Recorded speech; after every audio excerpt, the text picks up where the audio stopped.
Atendemos. Esta es nuestra base de datos de clientes, coches, alquiler, ¿vale? Bien, entonces, el modo de diseñar una base de datos no es hacer tablas y poner datos de ejemplos, sino que vamos a usar diagramas, concretamente diagramas llamados entidad-relación, o de modo abreviado, diagrama ER de la base de datos. Y es sencillo. ¿Cuál es el diagrama ER de esta base de datos? Pues eso es lo que os he estado preparando para que lo vierais. Entonces es este de aquí, ¿de acuerdo? Entonces, cada entidad se pone como un rectángulo. ¿Qué objetos e individuos tengo que hacer en mi base de datos? Y pongo coches y clientes, 2 rectángulos. Esos son objetos e individuos. Siguiente punto de la estrategia: actividades, hechos o eventos. Alquileres. Entonces lo vamos a poner en cursiva para distinguir, ¿de acuerdo?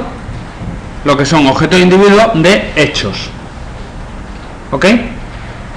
Bien. Y en una elipse unida al rectángulo se ponen atributos. Lo correcto sería poner una elipse por cada atributo. Nosotros, para simplificar, ponemos en una elipse algunos atributos que sean significativos, que me ayuden a entender qué quiero decir con esa entidad. Y es lo que os voy a pedir. Por ejemplo, en coches, marca, modelo, matrícula, si quiero, con eso y puntos suspensivos. Ya el resto ya se sabe, ¿vale? Ya me pongo, lo escribo si hace falta, pero no hace falta decirlo todo. Alquileres, fecha, precio del alquiler, lógicamente. Entonces aquí se ponen campos que me ayuden a entender qué quiere decir esa entidad. Cliente, nombre, apellido, etc. ¿Vale? 2 reglas para los diagramas de entidad-relación. Los IDs nunca se ponen. Ya sabemos que cada entidad, cada tabla va a tener un primary key. No hace falta indicarlo. ¿De acuerdo? Y siguiente. Los foreign key tampoco se ponen en las elipses. ¿Vale? Los foreign key, el modo, lo que se hace es decir que son que hay relaciones. Por ejemplo, decimos que alquileres está relacionado con coches y alquileres también está relacionado con clientes. Entonces, con eso pasamos al tercer punto. Relaciones. ¿Vale? Entonces, es uno de los puntos más difíciles, determinar qué entidades están relacionadas con otras entidades. ¿Vale? Entonces, para eso puede servir la siguiente pista. Teniendo en cuenta que esto estamos hablando de diseño. Diseño son problemas abiertos, como sabe Alberto, y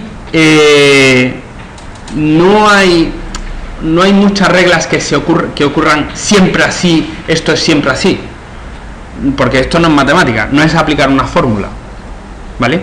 Son problemas de casos reales que se pueden enfocar más o menos desde distintos puntos de vista, ¿vale?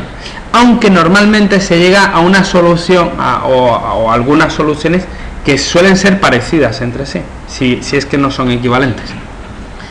Bien, dicho eso, tengo que pensar qué entidades están relacionadas entre sí, ¿vale? Una cosa que me puede servir es lo siguiente: las actividades hechos son cosas que suceden en las cuales intervienen personas o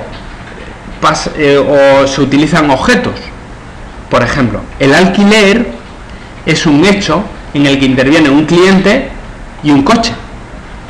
Luego ahí me está diciendo que alquileres está relacionado con clientes y con coches.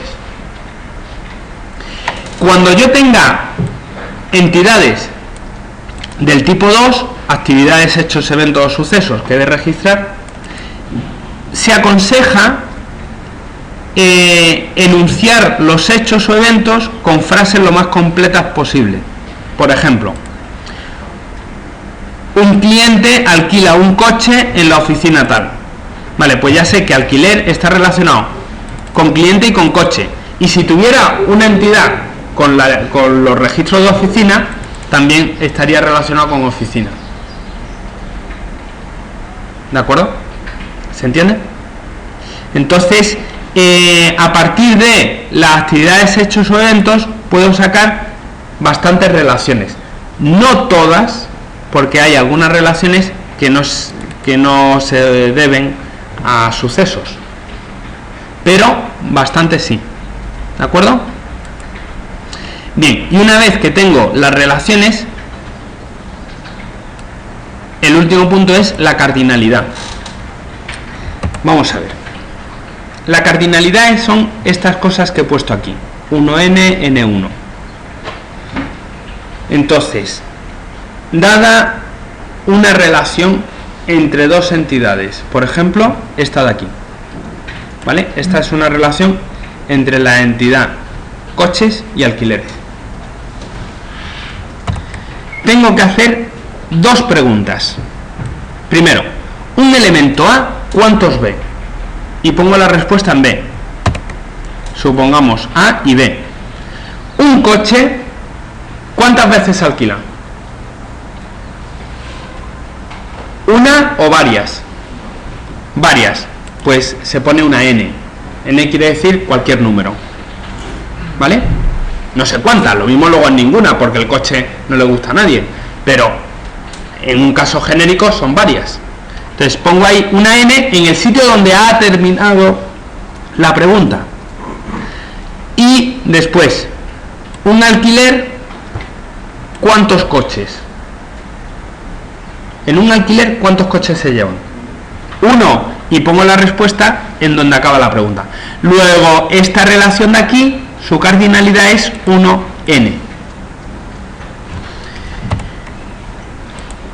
Se especifican aquí dos errores típicos, que son empezar la pregunta en plural, pues eso me lleva al error.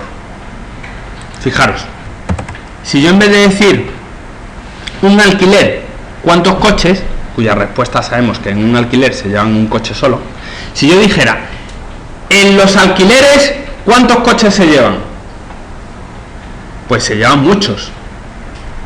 El problema es que empieza la pregunta en plural, ¿vale? Entonces, un error es ese, empezar la pregunta en plural. La pregunta siempre tiene que empezar en singular. Bien, y otro error más común es considerar un instante en vez de considerar un tiempo largo. Por ejemplo,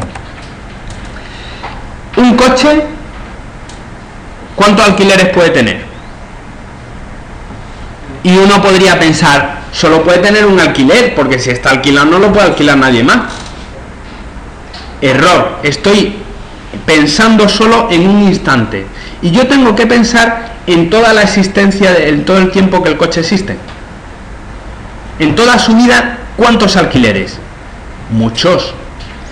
A la vez no, lógicamente, pero en toda su vida, muchos alquileres. Luego la respuesta es una N. Ese es el segundo error, que es, en vez de considerar todo el espacio de tiempo, considerar solo un instante. Eso estaría mal, me llevaría también en muchos casos al error. ¿De acuerdo?